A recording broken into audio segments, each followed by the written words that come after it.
Bismillahirrahmanirrahim. Today we will have case quiz number 127. Case data: 68 years old female. The patient came with acute distress with sudden onset of complete vision loss in her right eye. Complete loss of vision in one eye. Her vision had been blurry for the past few days and acutely worsened 1 hour ago. So the patient vision on the right eye was deteriorating for few days, then sudden lost for 1 hour. 2 months history of right-sided headache for which she took ibuprofen without much relief. So the patient had a past history of right-sided headache. The patient also had malaise and fatigue, but no history of nausea and vomiting.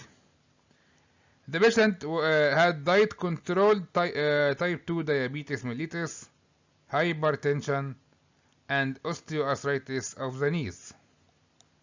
On examination, the temperature was within normal 37.2. Blood pressure somewhat elevated, 146/86 millimeter mercury. Heart rate within normal, 78 beat per minute. Complete loss of vision in the right eye. Pupils are 4 millimeter bilaterally. Fundoscopy show a swollen pale disc with blurred margins. The heartbeat is regular, but a bruit is heard on the right subclavian area. Subclavicular area. A bruit heard on the right subclavicular area. Motor and sensory examination is within normal limits. Investigations: the ESR is shooting 85 millimeter for the first hour. So, what is the most suitable first line treatment, and of course, what is the diagnosis? The answer is yes. It is a case of giant cell arteritis. So the answer of the first line treatment needed is pulse steroid or high dose intravenous prednisolone or methylprednisolone. So the answer is pulse steroid. Discussion of the case. This patient's clinical presentation with headache, sudden loss of vision, abnormal fundoscopic findings, and elevated ESR is suggestive of giant cell arteritis GCA. GCA, also referred to as temporal arteritis, is a chronic vasculitis affecting the medium and large vessels and is characterized by a variety of localized systemic and ocular manifestations. Physical examinations may show diminished pulses and or bruit on auscultation of the axillary, brachial, or femoral arteries and over the supraclavicular and or carotid areas. Anterior ischemic optic neuropathy is the most common ocular manifestation and is detected on fundoscopy by the presence of a swollen and pale disc with blurred margin, as in our case.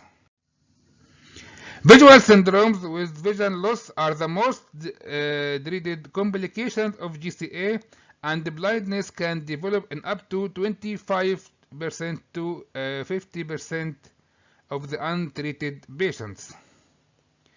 In patients with suspected GCA and visual loss, the most appropriate step is to initiate therapy with high-dose intravenous corticosteroid, followed by oral therapy with slow taper over several months. Immediate therapy with systemic corticosteroid reduces the progression and the visual complications of the affected and unaffected eye. It should be started promptly while awaiting confirmation of the diagnosis. So, even if you are not sure of your diagnosis, you should start treatment with pulse steroid or high-dose intravenous steroid to save vision. These are the criteria for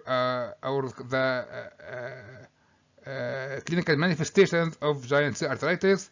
You can stop here and read carefully, but I will not stop I will not read all these due to limit the time of the case.